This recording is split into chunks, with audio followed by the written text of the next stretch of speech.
I want to be the number one. I find sex super fun. I can talk about this all day, every day. You know what condom is. You know what it is. The problem is you're not using it. Why? They want to hire like a funny one. And then there are like the ones that just looks good and just sits there and be pretty. Are you saying I'm the funny one? You're the funny one. I'm the comedian one? God damn it, I want to be the hot one. Yo, I just got famous. I just have money. Almost like a status thing where celebrity, we don't even need to film ourselves. People come running and filming for us. We just show up, our presence. Why would I have to go and dance on TikTok? I thought I was wild. But then when I took this course, like, I'm vanilla. Choking is vanilla. Spanking is vanilla. There's people out there eating They have so much fear around it, like how to use it, is it clean, will it expand my vagina, what if I'm a virgin, will I lose my virginity, how do you even pee? And I'm like, different whole babe. Porn reflects society. In Japan, the girls are more like submissive, they act like they don't like sex is like the worst thing ever, like, oh, no, like that, you know?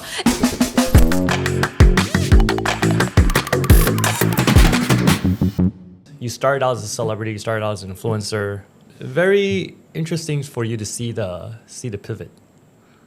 Yeah. Yeah. I don't know, like, do you see yourself changing? Yeah. In terms of the mindset of the goal that I'm going? Yeah. I'm actually like just super intrigued because I've always see you as going through the entertainment route. You know, just appearing in shows. You're wrong. Getting paid. Yeah. Appearing in shows, getting yeah. paid. For lack of a better word, is like the entertainment factor. I don't know what do you call it, but like there's always a funny one in the show, right?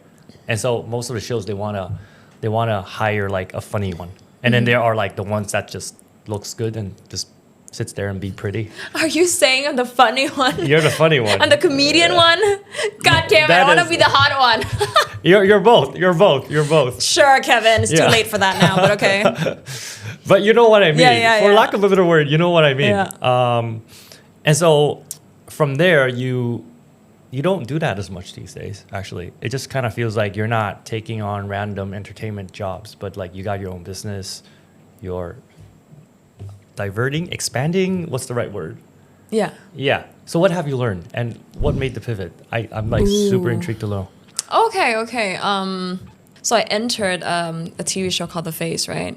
And I went all in. And at that time, I was very energetic. And I think that the editor liked me. So I think on a TV show, there's so many girls. And when they see a pattern of some girls, they start to like build a persona around that. So it's not like 100% fake, but let's say when you're interview of 100%, and they see certain patterns and they're like, this is good for show. And I happen to be the entertaining one, the one that just say a bunch of shit, you know? I don't have any filter.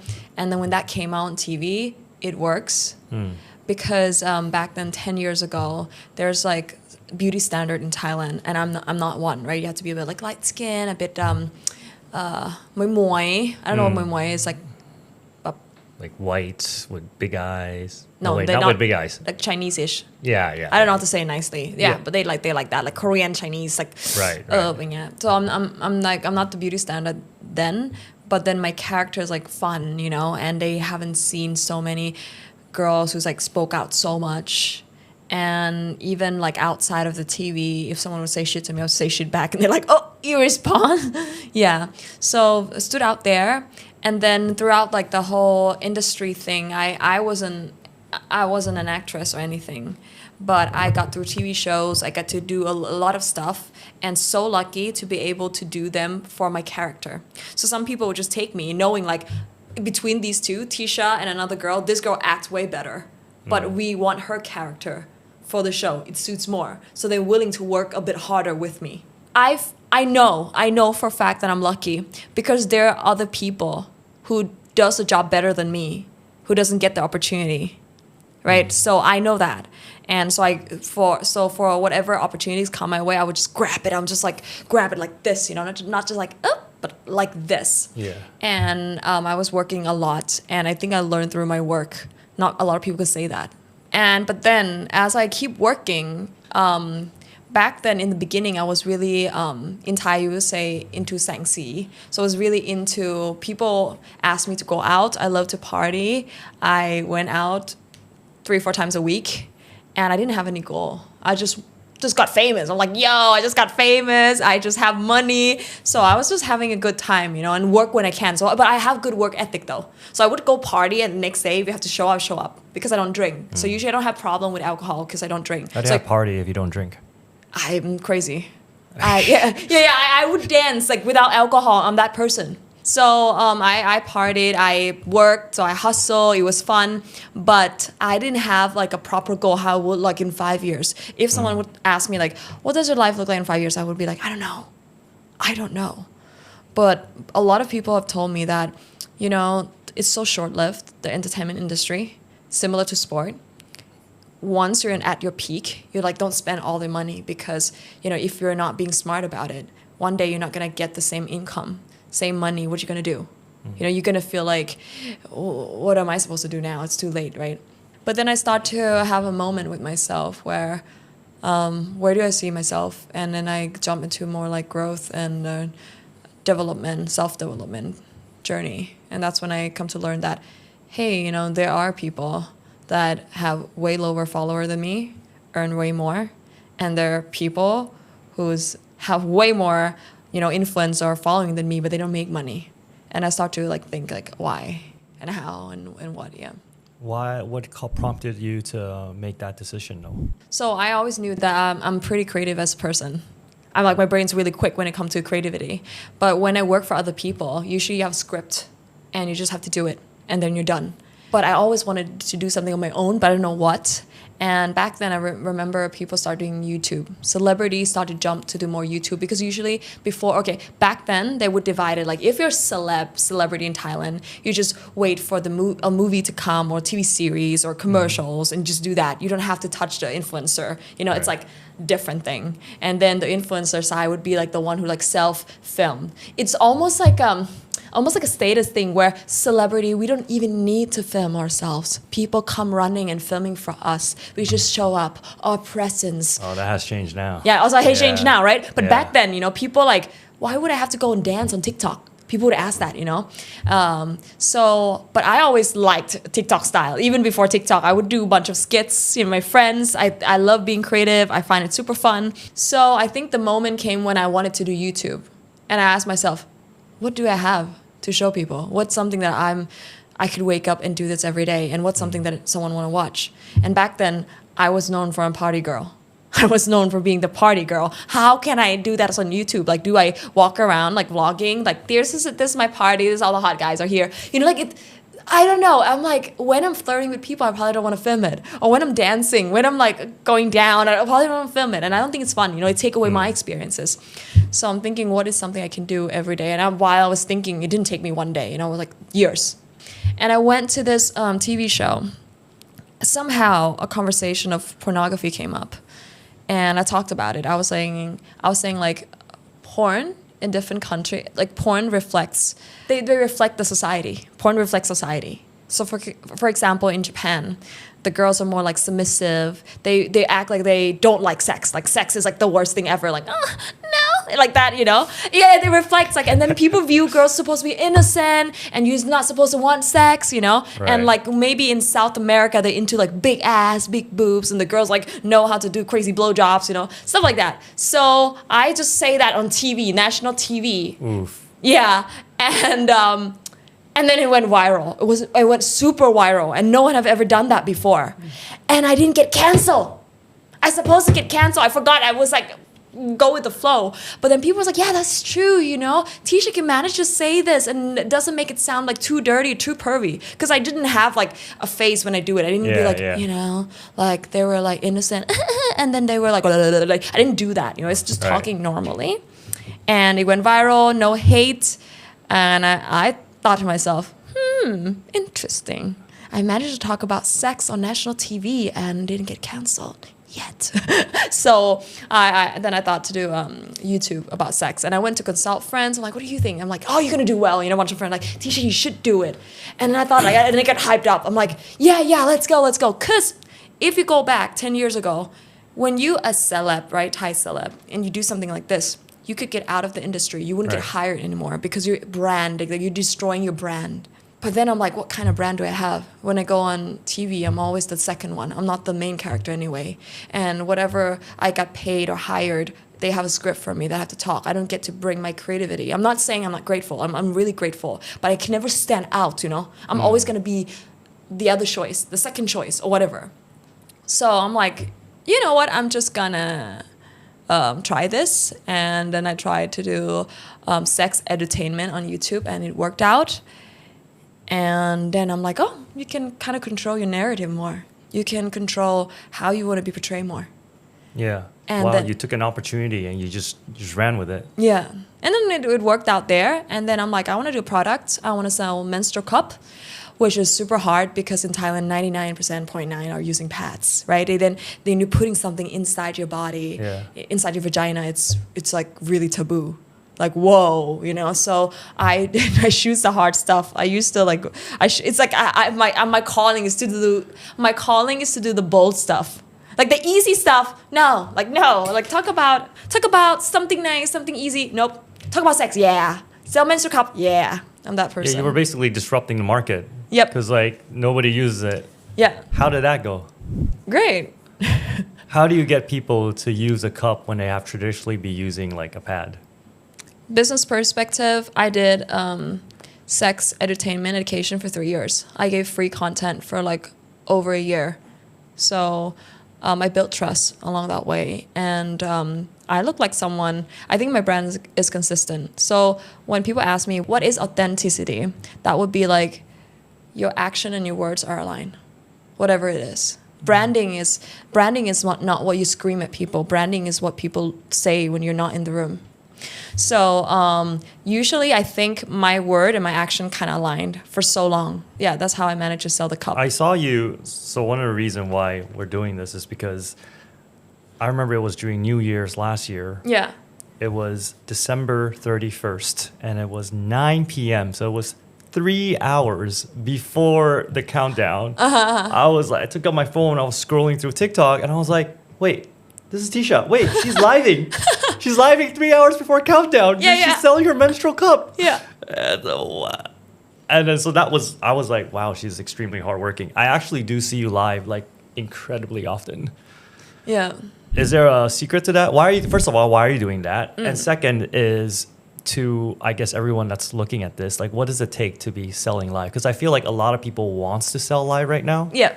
And there's just something about the camera, you know. You look at the camera and you're like, "Hi, buy this cup." Yeah, how are you? What's the secret here? You have to be a psychopath. No. Guess it's not for everyone. Okay. The reason I have to do live stream is because people don't usually just go and buy a cup by themselves because they are so scared. They don't know, like most Thai people don't know how to use a cup. They don't know what it is. Like I'm the one pretty much introducing it to the country, right? So a bunch of people, if I go on the street, I ask them like, do you know about menstrual cup? They're like, yeah. I'm like, how do you know it? From you. And I'm like, really? Just for me? You never heard about it before? They're like, no. And I feel so proud. I'm like, oh, I'm so proud. Wow. I'm so proud. I could be happy all day. So the reason I have to live stream about menstrual cup is because otherwise people wouldn't buy it. They have so much fear around it. Like how to use it? Is it clean?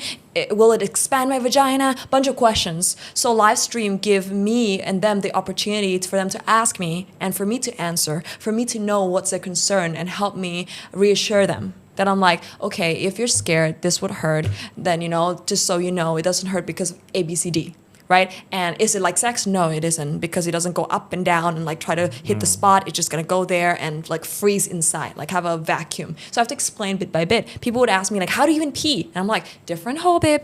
You know, like I just tell them things like that. So when I answer for them, that's a good like salesperson. But if you want to be great, you mention all the things that they could be potentially scared, but they're too afraid to ask or didn't think about it.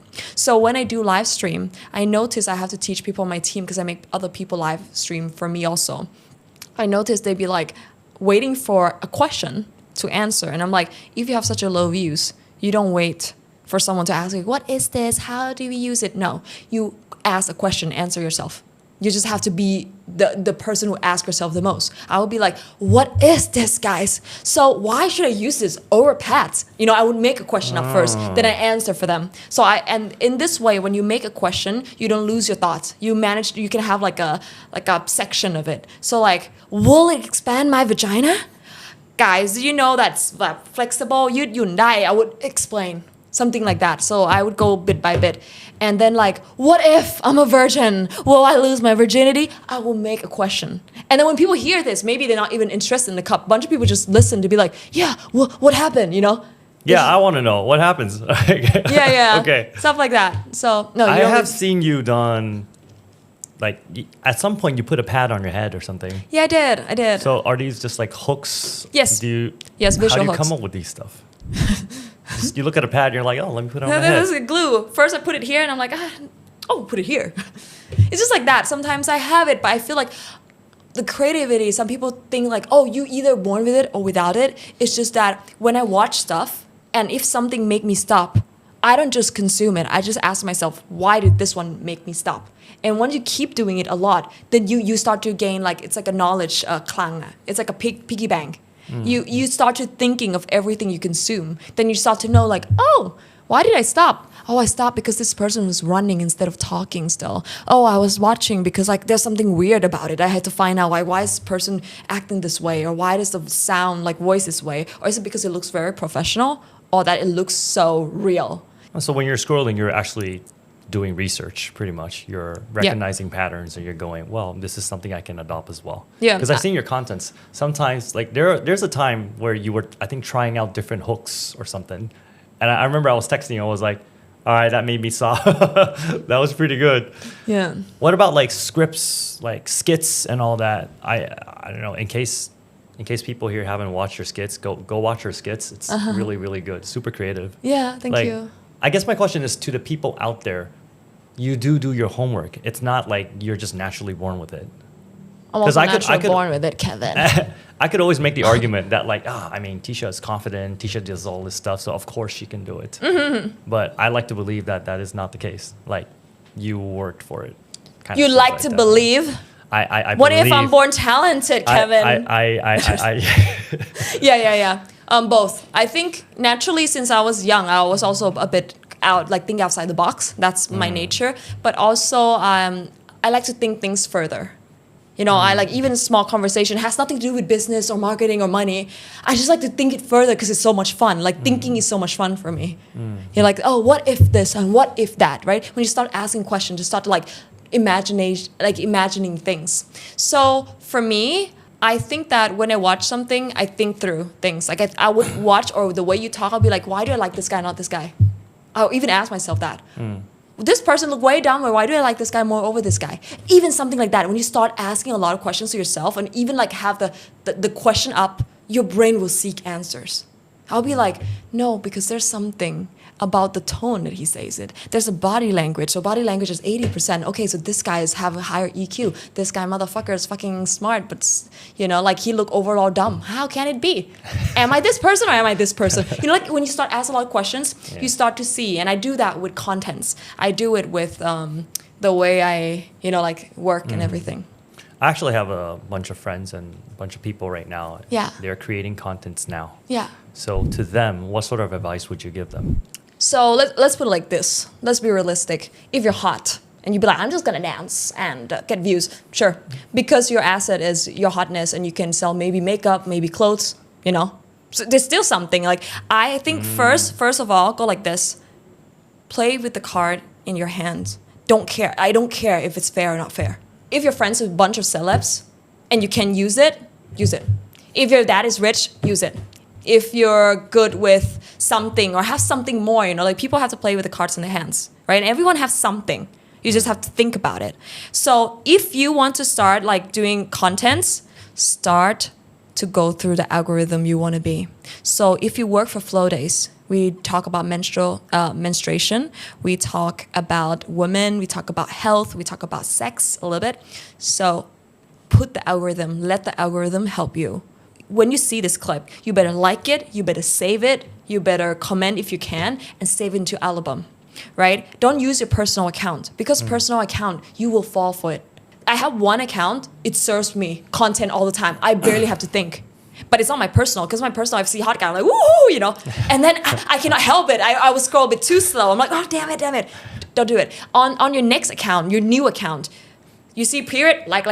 You see hot guys, scroll fast. Don't let the algorithm know. Yeah, you see puppies, scroll. Because it's not in my something that I want for my algorithm. Yeah. Because I'm weak for puppies and hot teas, right? So I scroll through them and I'll be like, oh, period, like, oh, sex, like, oh, save, you know, do that. And then you will get served more contents that will help you, make it easier for you. And then when you watch it, I said, if you happen to see a content not related to sex or menstruation or something with flow days, but you couldn't help but stop looking at content, you better save it and put it as hook in the album. Because there's something that makes you stop. Ask yourself why. Okay, so when you do that, then, now you have all the algorithm helping your way. 2, thinking, what do you want out of this? Do you want to be known? It's so hard to be known for everything. I can tell you right now, my Instagram haven't grown in like years because I do 10 million things. I couldn't have something I stand for. But my YouTube, on the other hand, have like almost 1 million subscribers just doing one thing. Yeah. But it's because people know what I'm about. So these days, if you want to grow fast, you better have something you can stand for that people can know, like, exactly like you said, like, now, what do you want to introduce you? And like, yeah, what do you do? But you know, with Ticha now, they could say like, oh yeah, she talks about sex. It's so clear. You know, it's like prominent. Find something, one thing. It's easier to grow if you have one specific thing you're into. For instance, if you want to dance the shit out of it, you know, or if you want to be the funny guys who teaches something, then be funny and teach. 2 things, right? Don't try to dance in it, like if you can, you know, so you can be more focused. So for me, if I want to be the period girl, I'm saying, I want to be the #1 period girl in Thailand. How do we do it? I'm going to dress up as a vagina and go interview people. I'm going to dress up as a period. I go interview people. I'm going to put pads here and then, or whatever I need to do. I'm going to use menstrual cup. I'm going to show with blood. Because usually when you're on commercial, right, they use blue water. And I'm like, fuck blue water. We go red water. You know, stuff like that. It can be a bit, people will be like, why you have to use red water? I'm like, yeah, is your period blue? Is your period blue, bitch? You know, it's red, right? So I'm like, yeah, and you also have to be ready that some people are not going to like you. And that's good. That's okay. It means it will bring the right people to you. So you have to make a choice sometime. If you want to please everyone, you're going to grow so slow. So there's a bunch of people that don't like me. I feel like that's the main concern of many people, including myself. Like sometimes I just don't want to go too extreme because I'm scared that some of my friends or maybe someone I know will just, you know, judge me. Yeah. And just be like, you shouldn't be saying this, you know. That's why you're slow. Oh. No, I mean, you're one of the smartest guy I know in my life, and you grow so slow because you're playing safe. You're playing safe. That's true. Yeah, and then when I look at your profile, I told you like, Ticha, you know, because we talk about this sometimes, and I'm like, I look at your page, I could obviously see within even 1 minute, I could tell this guy's smart. But what can I do with this guy? Where can I pay you? You know, like how can I use your service? You don't even give me a chance for me to give you money. That's true. Yeah, like you just be there, and I'm like, that's true. If I even like you more than this, how can I give you money? How can someone be there? And a bunch of people could be like, oh, not everything is about money. Well, yeah, open a charity. I think one main other question that people would have is like, because they are somewhat in their comfort zone, meaning when I say comfort zone, I mean they're risk averse. They don't want to step out of, like, let's say their existing job. Yeah. Or oftentimes they want to try something little. If it blows big, then they will make the move. And as a result, they never make the move. Yeah. And including myself, like it took me a very long time before I decided, all right, I'm going to make a move. Yeah. Right. And so for you, how did you first decide to even make that move? Because you went from the entertainment industry, and then now you're like a businesswoman. You're selling flow days, you got your own product, and so on and so forth. So what prompted you to make that move? Because whenever I make something big is when I make a move. So for example, when I joined the phase, I have nothing to lose. And it proven to me time and time again that it works out. Because when I sit there, you do the same thing, you cannot expect a different result. I cannot do the same thing every day and expect things to be different. So when I told myself I'm going to fly to Thailand and try the phase, that's a big move. I have to live really cheap because my mom was doing like 2 shifts job to send me money because I couldn't work other stuff besides being a show, and the show lasts like half a year. So I was like, Kevin, I went to a mall and I look at milk package, and they're like 2 baht different, 22 baht and 24 baht. I was reading like, what's better, you know? Ooh. It was that much for me. I have to think about every baht. I have to eat this much. I cannot eat snacks because I cannot afford snacks.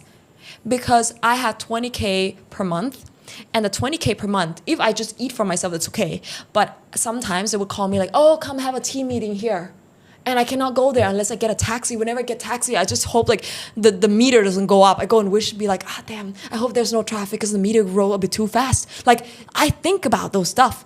And I would walk most of the time because I cannot afford to take taxi or cabs or whatever. So I understand how it is to be really conscious about your money because it's so limited. I remember that feeling. And I think it was one of the best experience in terms of like self-development, like self-growth, for me to be appreciative of life. It makes me not be, I'm not like materialistic, or I don't feel like I have the urge for things. When I live through that, I'm like, fuck, that was epic, you know? How we can make it, human can make it if you just put in the right conditions. Because we always think like, we can't do that. In that situation, I'll die. You don't die. If you don't have a choice, you'll make it.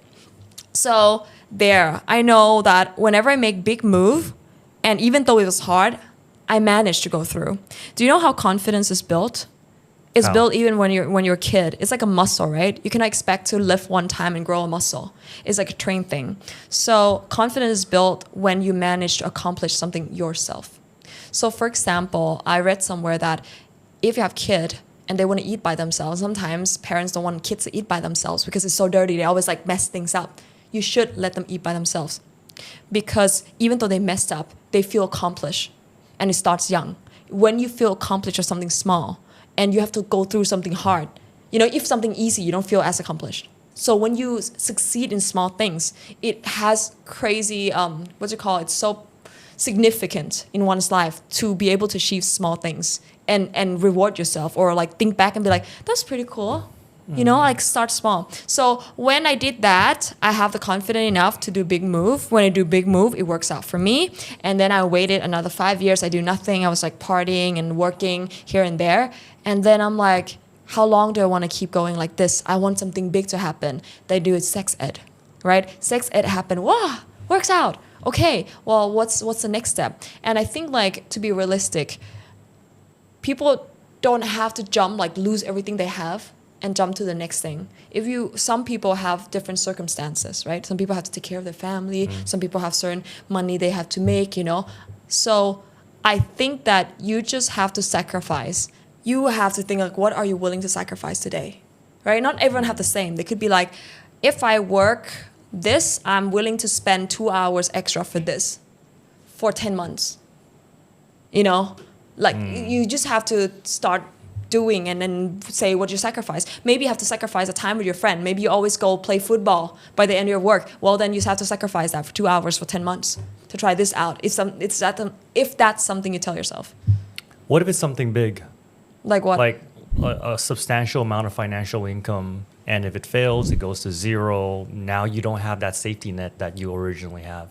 Or what if it entails you to maybe, you know, quit your job and just to do your own thing? Yeah. I went to this course. They tell me that, do you know people say they have a dream, but they never pursue it? And most people have a lot of dreams. They'd be like, I want to have a wife, I want to have good kids, I want a good family, I want to have a car, I want to have a good career, I want to have good lifestyle, I want to have good health, you know, like a bunch of things. People want bunch of things, right? But then in this course, what they taught me is that, well, list them, rank them. And you're like, ooh, you know, and then you're afraid because when they ask you to rank, then you want to put family first, right? You want to put love first. You don't want to put like career first because it sounds so selfish. Yeah. Yeah. So what they ask us to do is like they write like 10 things out. I wish that I could live life fully. I wish that I could provide for my family. That's what I wrote. I wrote something like that. I wish for my career. I wish all my dreams come true, and every day I wake up with purpose. So I would write something, a sentence, right? Because they didn't tell me to rank it first, but I just write like for health. What are the sentences you want to write? The best case scenario for your health, the best case scenario for career, the best case scenario for your family, whatever. So I wrote the best case for everything. Then they say, okay, go 1 and 2. If you could have 1 or 2, what would you choose? You have to keep going like that through a list. Let's say number 1 wins. Then number 1 go and compete with number 3. You go like that until you find a number 1. And there's a moment where you stop, where you're like, I don't know which one. Oh, my career is so big. Like some people say, I want to have financial freedom. I want to have like 10 million USD. Versus I want to be able to provide for my family, right? Let's say this. And then when they ask like, would you rather have 100 million, would you want to have 10 million USD in your bank account or provide for your family? And then he's like, it's almost the same, right? Yeah. Or like, you don't know like which one, And then they'd be like, okay, close your eyes.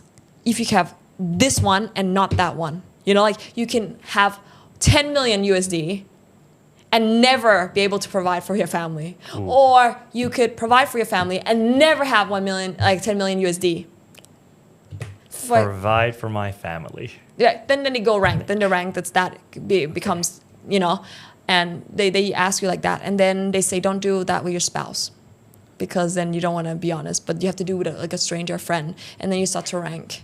And it doesn't mean that has to be your whole life goal. It could be like something you focus on these 3 years. So mine was like career number 1, right? Of course I want to provide for my family. Of course I want to have like all the goods, live fully, But then if I have to ask myself within these 3 years, what like I really want the most, then I focus on this. Because they said, the thing is, if you focus on the wrong things that you don't actually prioritize, you're not going to feel fulfilled.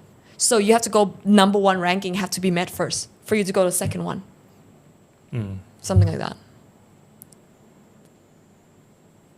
Sort of speechless right now because that was actually super good. I was closing my eyes. I was like, which one would I choose? So what's your next step now? I want to be the number 1 sex person. What do you call it? Sex educator in Thailand. What is there that needs to be? I mean, what do you want to promote? I think I've been playing safe too, even though it looks bold. You've been playing safe? Okay, but like I started 3 years ago with YouTube, right? But then I let it flow, I didn't come up with something new. I only do one type of show. I invite celebrities, I invite people, and I interview them about their experiences. Right. But then I want to make more like, let's say, a page on Instagram or somewhere where I do more shorter contents and focus on a specific thing. For example, I'm going to tell you, you can check it out, Ticha Snap, or maybe I change my name to Ticha, depending if I can, but like the Instagram is Ticha Snap. So here I would be like, for example, review position. Because people don't do it. I don't see anyone in Thailand do that. I would be like, okay, now I'm going to show you 3 positions. This one is called this. I would rate this like 7 out of 10 with difficulties, right? This one, the girl will feel this way. This one, the guy will feel this way. The next one, this one is a helicopter. It's hard, like 10 out of 10 hard. The girl have to lay out like this, and the dick has to go like this, and then you have to throw around without like losing the dick. If you don't go the whole 360, you don't count. You have to redo it. Yeah, so let's say I will review positions, and then I will talk about like relationships too. For example, why do we have situationship? Well, it was an issue with my grandma. Yeah. So I talk about this and their study. I can back up with some studies I find, or like share some educational stuff, and then skits. So I was doing skits with my friend. I would be like toxic version versus healthy version. Where the guy would be like, babe, I'm going out with my friends. Why the fuck are you out with your friend? It could be like that, for example. And then a healthy version like, I feel insecure, something like that. Totally down for that. Yeah. So, but why though? Like, does like teaching sex or like, does it give you meaning? Yeah, it gives me meaning. So I'm a sexologist now. I'm taking sex therapy course this year. I find sex super fun. I can talk about this all day, every day. And now I get a chance to go to seminars and talking to kids. And they can ask me questions, and I answer like a big sister, I don't go be like, this is called vagina, and this is what it does. I'll be like, they ask me a bunch of questions. They'd be like, can guys actually come from the ass? Like, can they have the orgasm there? And I was like, yes, there's a prostate gland there that you can do. Yeah. Or like, why do like the young people in Thailand getting STDs? And I'm like, don't you guys feel it's weird that if I ask any one of you here, you know what condom is? So the problem is not that you don't know what condom is. You know where to find it. You know kind of how to use it. You know what it is. The problem is you're not using it. Why? Yeah, I want to know why. Oh, because they associate condom as their enemy to sex and intimacy. So, for example, Sweden, they associate condom with like being safe, you know, like, oh, you feel safe, you take care of yourself. And Thailand's like, you don't trust me, you wear a condom because you think I'm like dirty. So when you associate condom like that, so it's not the fact that I don't know what condom does. So you see, so it's more like how you feel about it makes a difference, makes someone want to use it or not. Okay, so how do you navigate against that? Let's say if I'm a girl and a guy used that line on me, what can I possibly say? Then you can say, I don't feel comfortable or safe if you don't use condom. And you don't say, oh, my mom would be disappointed in me. Don't mention your mom. Mention yourself. I wouldn't feel good having sex. But that it's easier said than done, right? That's why you have sex empowerment. And people say sex empowerment is so bullshit. Well, yeah, that's how you negotiate sex. Because people can say, just let them use condom. People don't use, that's the thing. They know what it is. They know there's STD out there. But it's hard when you come to like real life, when you meet someone, and then if you bring your own condom, you look like, oh, are you slutty? You know, like so many things around it. So that's why you have to keep teaching about sex education, sex empowerment. When someone has sex empowerment, they can say no and yes better. So many interesting things about kink and like fetish too. And you know, Kevin, I thought I was wild.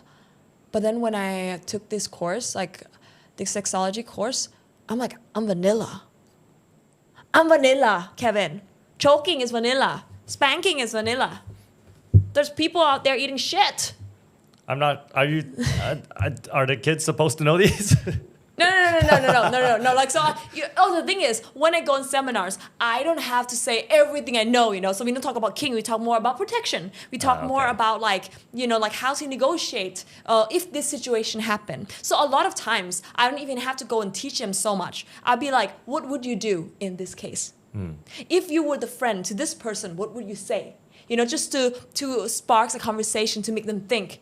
If your friend would come this to you, how could you advise this friend? See, so sometimes I don't put it on them, you know, because sometimes they hate to be the like, oh, it's me. But then they can put themselves as a friend instead, which is easier for them to be like, oh, okay, well, if my friend would comment this to me, I would tell them that. But then if one day they are the person who's in this situation, they could be like, okay, if I would be a friend to myself, what would I say? So a lot of people would say that it's probably too early to teach this. What do you think? I don't think it's too early to teach sex education, and I will tell you why. So there's a study. I think they went and asked pedophiles, how do you choose a victim? Yeah, like what kind of, there's a bunch of kids. Why do you choose certain type of kids? Why do you go for them? And the answer was, I chose kids who don't know what their genitals are called. Because that means the parents haven't talked to them.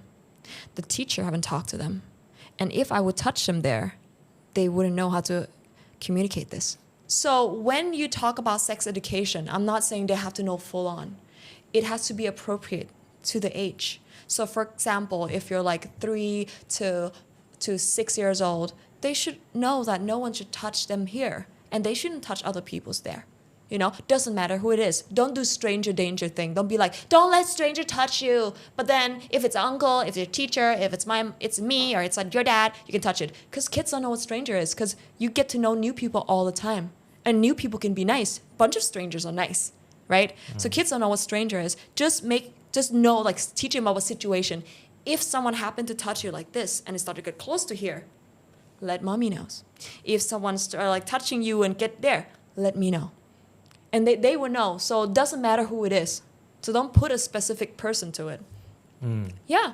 And by knowing this information, you can protect your kids more. You know, I'm not saying it's 100%, but it helps to build a barrier. Just by this information, to teach your kids what's it called, to tell them no one can touch their private parts. is already a good start, and that's already sex education. That is sex education. That it doesn't have to be, you don't have to teach someone about, like positions, because they are kids. They're supposed to know this much. Yeah, I've always thought of sex education is just like teaching you how to put on a condom and basically know the body parts. Yeah. That's like I'm pretty old now. So back in the days, that was what sex education is all about. Yeah. So when you were bringing it up, I was like, oh, okay. That you already taught your daughter, sense. right? Like, don't let someone touch you. That you already taught her sex education and you didn't even know about it. That's sex education. Yeah. All right. Okay. Thank you. That was great. That was actually super great. I love it. Really? I love it. Yeah, I love it.